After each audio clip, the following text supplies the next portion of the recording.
So for our experienced teachers, we tried to think about how to make the practice of statistics 7th edition take you to an even higher level with your students. We know that you've taught the course for a number of years, but we also know that you want to keep improving how you deliver instruction and how your students perform in the exam. So we tried to think about what things as experienced teachers ourselves we found challenging in the classroom. And the number one thing we came up with was the investigative task. Our exam is unique in that it has a question at the end that asks students to think outside the box, to try to transfer what they've learned into a brand new setting. And we realized that as authors, we could build in some little baby investigative experiences along the way as part of our exercise sets. So we now have a brand new section called For Investigation, and these exercises in every section would allow you to assign your students a couple of small, slightly investigative questions at first in the early units, and then as you move along, those investigative experiences start to look like baby investigative tasks that kids would see on the exam. And by the end, when we give students an investigative experience, we want it to look like something they might see on the AP exam. So you can sort of see the evolution if you look at the 1 or 2 or 3 of these 4 investigation exercises at the end of each section.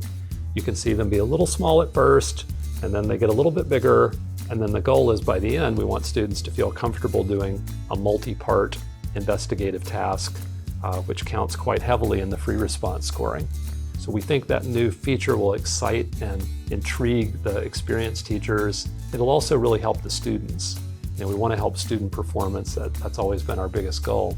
We also wanted to make sure for the experienced teachers who are still getting used to the course and exam description that the book laid out a roadmap where they don't have to worry about that as much. In the past, when the CED first came out, teachers were unsure how much they'd have to change their instruction from what it had been in the past. And the 7th edition really signals exactly what they need to do in each of the units in order to have the students prepared for the multiple choice and free response questions on those. We also wanted to continue the support we've been giving all teachers with our Teachers Edition. We're very excited to continue the just-in-time advice from our Teachers Edition that Doug Tyson is doing this time.